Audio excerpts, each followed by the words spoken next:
Hello, my name is Jesse James, and welcome back to another episode of Dealership Life, which is where I kind of give you a behind the scenes of what a general week for me is working at a Harley-Davidson dealership.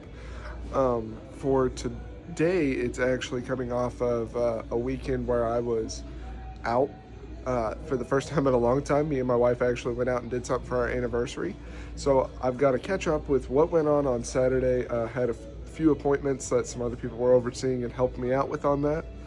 And kind of going from there. A very big plus is that this leftover 2024 Lowrider S ended up selling on Saturday. Even though I wasn't here, most of it was done. It was just about finalizing the last little bits. But that's where it's helpful to have a team that can help out with that stuff. So that got done. For the rest of it, it's just going to be checking on my CRM, seeing what notes are there for me to kind of pick up some pieces and keep those balls rolling again, as it were. You're also going to notice I am hilariously congested right now.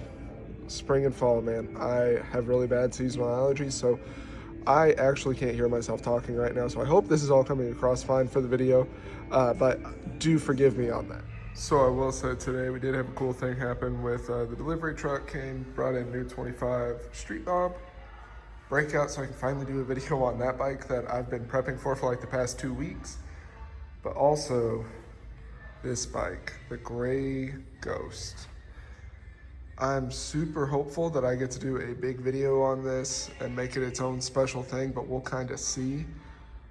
But literally dipped in chrome is the only way I can describe this bike, and like, could see myself super well in there. But no, this is super cool. Just take a moment to look it over. I was doing some research onto this bike, and they were saying that for the paint, since it's not a true chrome, they've been like pushing it out to everybody. Don't use your traditional chrome cleaner on that in order to clean it, because you will end up leaving swirl marks through it. Just regular old soap is the way to go about it. But this is one of my favorite parts of the job. I feel like every year drooling over the icons is just this time of year, because they're always showstoppers. Because even though we love, like I know for me personally, I enjoy the different quality of life stuff that has come onto the bikes. The thing that got me into Harleys was the classic styling. And this one is gonna be number, see if I can get it in there, 978 of 1990. That's a nice little touch. Had to stay a little late in last night to do a test ride on the Lowrider ST. A fella coming from the sport bike world over looking to cruisers for just more comfortable two-up riding. This is usually my go-to for that type of story, and the reason being is because it's my favorite bike, so very, very partial to it, but also just there's a lot of stuff that if you are coming from sport bike, this makes the most sense to me, cruiser-wise, especially if you're not looking for one of like the big touring bikes. On this, you're still getting the big engine setup, but with the frame of the Softail to where you can throw it around a little bit easier. Still set up to do two-up, can be set up, but performance-wise with the engine, and especially for the inverted front forks, it's a lot of the stuff that it would kind of just make sense and feel the most natural. So he'll be coming in later this afternoon to go over numbers and stuff, because it was late last night. That's why I didn't get recording of it last night whenever we went and test rode. So we'll see what comes of that one.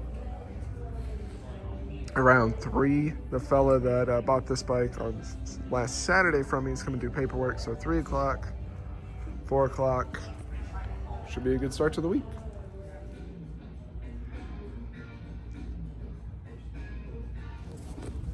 So it ended up turning into a very interesting end to the day where there was actually a lot going on. So I actually missed being able to record all of this for you. So Lowrider ST, which I was pointing out earlier, had an appointment coming in, ended up selling. Before that, later on in the day, I actually had a customer that, if you remember 2 or 3 vlogs ago, I was talking about trikes with him. He actually came back in because I'd sold bikes to this guy previously, just hadn't had the time to come sit down and look at some numbers, see what makes sense. Had the time, so we ended up doing a double test ride, taking up a good bit of the road, but it ended up being a cool experience for him because he had never done group rides before. So that was cool.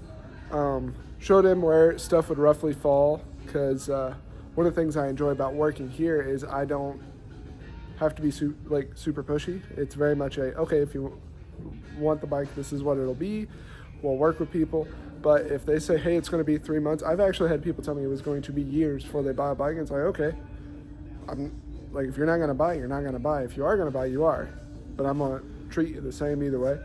But yeah, so one ended up buying the Lowrider ST there.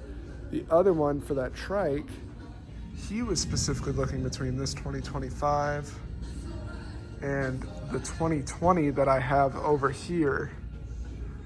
This one has a little bit more customization and stuff done to it.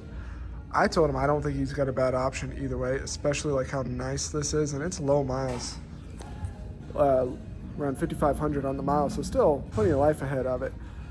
Whenever I was breaking it down and showing him different incentives, though, he's like, money-wise, it would make more sense to go over to the new for what he was looking to do based off of the current incentives. But he said he wanted to talk about the wife, and all I said was, okay. If you want to talk about the wife, I'm not going to do any weird tricks or anything. Just go talk with your wife, see what makes sense. And then I had another person who is this is all happening in reverse order as I'm telling it. He and I have actually been talking back and forth for a little while now. He got into a wreck last year. And so he's been looking for another bike since, but had to finish the legal side first. His dad had a FatBoy growing up, so he figured he would want to go over to a FatBoy. He was riding on a 98 Electroglide previously.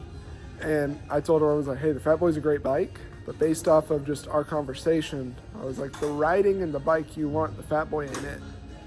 You do a lot of long haul trips. I'd be looking more touring, or maybe even a heritage if you're gonna stay Softail. Went out and rode on the FatBoy, and he's the reason why I say always ride or drive anything before you buy it, because he absolutely detested the way the FatBoy rode. He's like, yeah, I enjoy my radio. I enjoyed the bigger suspension. So we'll see where it goes with that one, but turned into a very busy last 2 hours of the day, which I enjoy. Now I've actually got to go around and collect all the different dealer plates from the different test rides. And another one. And this one. And this one. And this one. Figured I'd give a inventory walkthrough of different things that we have at the store right now. Not so much from a, hey, here's what I have available to sell, but to like show you in real time what's sitting on my floor at the time of me recording these videos, just because maybe you'll find it interesting. So over here, this is what I got 25 CVO wise. I like the fact that they're sending more of the STs this year. Last year they sent more of the mainline ones and they just did not sell, period. I think we sold several of the CVO STs last year, but rarely, I really don't think we sold any of them, truth be told. Got a few street glides for this year over here. That's where we got the road glides. They're sending out more of the road glides I've noticed recently. I wonder if that's due to popularity. I honestly won't know. This is leftover 24s. We recently flipped the floor and moved them back here because we do have more of the 25s in right now. So figured we would move these further back and put a bigger focus on those 25s. Even have FatBoys. Only one we received last year. FatBoy in our area just doesn't do well. And I think a lot of it actually has to do with the fact that we're about 45 minutes away to get to anything, even here in town. And the FatBoy is definitely a bar hopper around town bike. Over here, a couple Road Kings.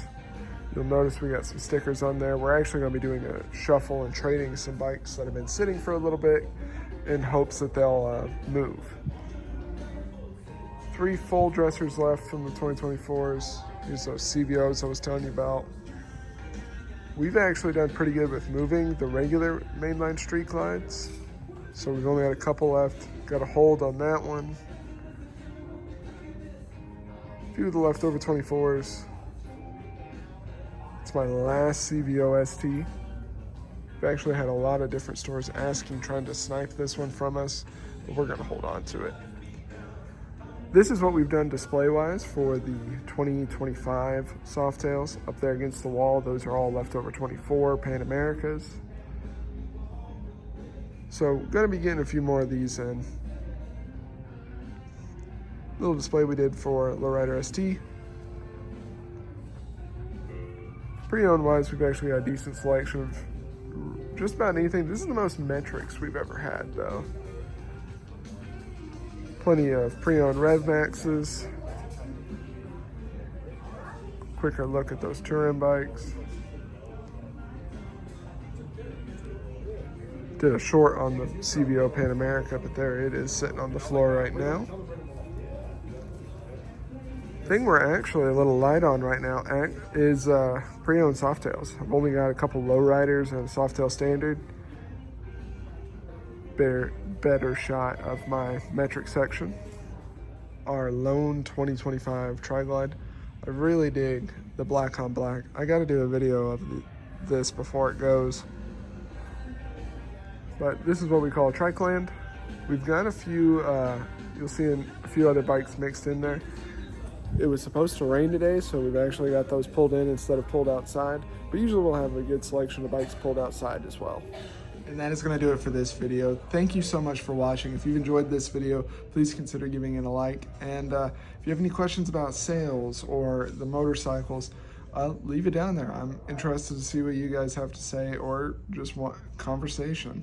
If you enjoyed this behind the scenes stuff, give a subscription because that's what I do here. More than anything, thank you for watching the video, and I'll see you out there riding.